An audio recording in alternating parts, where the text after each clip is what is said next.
최근 국제통화기금 IMF가 한국 경제를 향해 구조개혁 골든타임론을 언급했습니다.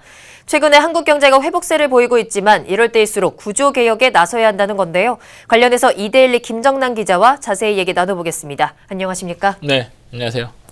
네, 먼저 IMF가 한국 경제에 대해서 어떤 조언을 했는지부터 짚어볼까요? 이 IMF가 매년 그 회원국들을 찾아가서 뭐 경제, 거시경제라든가 뭐 재정, 금융 뭐 이런 경제 정책 전반에 대해서 협의를 하고 그걸 공개를 합니다. 특히 이번에는 그 문재인 정부 들어서 처음 그 권고를 한 거에서 주목을 받았는데요. 네. 가장 먼저 이게 눈에 띄었던 게 IMF가 이제 우리 경제의 회복세를 높게 봤다는 건데 그 올해 경제 성장률 전망치를 3.2%로 봤습니다. 그러니까 우리 정부가 지금 3.0% 정도를 보고 있고 한국은행 같은 경우도 3.0%로 보고 있으니까 우리 그 정책 당국보다 좀 더 높게 보고 있다는 뜻이고요. 네. 민간 지금 연구소 같은 경우는 일부는 지금 2%대까지도 보고 있거든요. 그렇기 때문에 좀 굉장히 밝게 보고 있고 특히 이제 워딩 그대로 옮겨 보면 그 수출은 그 세계적인 무역 호황에 따라 수혜를 입을 것이다. 뭐 이렇게 지금 전망을 했습니다. 그렇군요. 최근에 우리 경제에 대해서 굉장히 좋은 소식들이 계속해서 들려오고 있고 네. IMF도 또 우리나라 경제 성장률에 대해서 긍정적인 평가를 내놨습니다. 네. 그런데 이것보다 더 주목을 받았던 내용이 있었다면서요? 그 사실 뭐 경제가 좋아지는 게 아주 긍정적인 것이죠.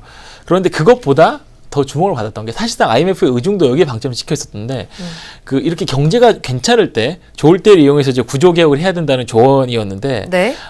요즘 잘 아시겠지만 이제 우리 경제가 그 잠재 성장률이 떨어지고 있다. 특히 뭐 3%대 이하로 떨어지고 있다는 얘기가 많이 나와 있지 않습니까? 네. 특히 그 IMF의 그 연례 협의단의 그 단장 그 얘기를 한번 보면 이 구조적인 문제가 그 지속 가능한 장기 성장으로의 복귀를 져야 한다. 뭐 이게 좀 어려운 말이긴 한데 네. 이렇게 얘기를 했는데 그 몇 가지가 있습니다. 특히 이제 그 노동 생산성이 좀 증가가 둔화되고 있다.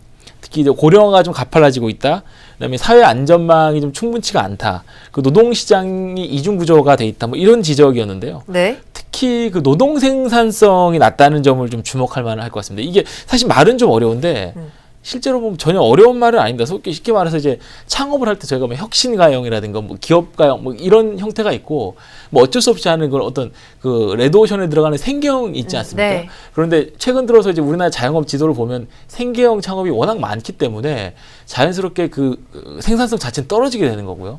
그렇기 때문에 그 과열 경쟁도 심해지다 보니까 점점 이제 우리나라 그 경제 전체적으로 보면 좀 마이너스 효과가 있다. 뭐 이런 지적을 한 겁니다. 그렇군요. 말씀하신 것처럼 생계형 창업, 너무 창업을 쉽게 하고 또 폐업도 쉽게 하는 것들이 계속해서 문제가 지적이 되고 있는데 요즘에 영세 자영업이 급증하는 것도 그런 이유 중에 하나겠군요. 그래서 제가 한번 IMF 공고를 제가 들은 다음에 한번 개인적으로 한번 찾아봤거든요. 네. 뭐 다들 느끼시겠지만 요즘 뭐 커피 전문점이라든가 뭐 편의점 너무 많이 생기고 있지 않습니까? 그 특히 이제 요즘에 그 고령층들 특히 많아지고 있는데 50대만 되면 이제 그 잠재적인 은퇴 상황이 돼버릴 수 있으니까 네. 그분들은 사실 어떻게 보면 생물학적으로 굉장히 젊은데 마땅히 할 게 없어지는 상황이 생기는 그런 분들이 이제 유난히 창업을 많이 하는 것 같거든요. 특히 이게 통계에서도 그대로 입증이 되는데 제가 네. 한국은행 통계를 한번 찾아보니까 올해 2분기 때입니다. 숙박업과 음식점업 요즘 주변에 많이 볼 수 있는 거죠. 그 이분들이 이제 은행권과 제2금융권에서 빌린 그 대출액 증가율이 11.6%인데 네. 이게 2014년 한 3분기 이후에 거의 한 3년째 한 두 자릿수 증가율로 껑충 뛰고 있다는 그런 겁니다. 이게 다른 네. 산업군보다 훨씬 더 높은 건데 이게 다 이게 영세 자영업하고 좀 연결이 되는 걸로 지금 보입니다. 예. 네, 대출액 증가율이 그만큼 높다는 것께 우려될 만한 일인 것 같고요. 네. 또 아까 말씀하신 것처럼 베이비 부머 세대들 때문에 네. 고령층이 이제 자영업에 늘어난다는 점도 계속해서 문제로 지적이 되고 네, 있습니다. 그렇습니다. 이렇게 통계를 보니까 더 확실하게 다가오는 것 같은데 IMF가 이와 함께 또 노동 개혁도 함께 강조를 했죠. 이 노동 생산성과 함께 노동 개혁이 정말 중요한 문제입니다. 모든 네. 전문가들이 이걸 얘기하는데 쉽게 얘기해서 요즘 문재인 정부 들어서 이제 비정규직을 정규직화하자 뭐 이런 얘기 많이 나오지 않습니까? 네.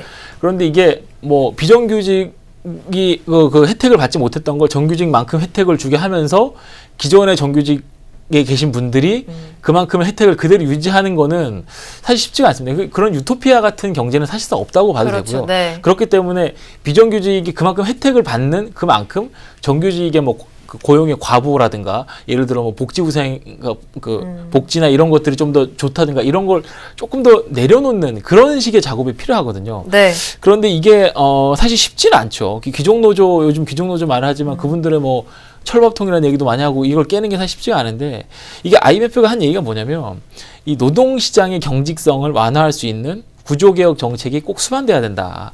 이런 얘기가 이게 정규직에 대한 노동 유연성 확대가 대표적이라고 할 수 있는 겁니다. 예. 그렇군요. 여기까지 듣겠습니다. 지금까지 이데일리 김정남 기자와 이야기 나눠봤습니다.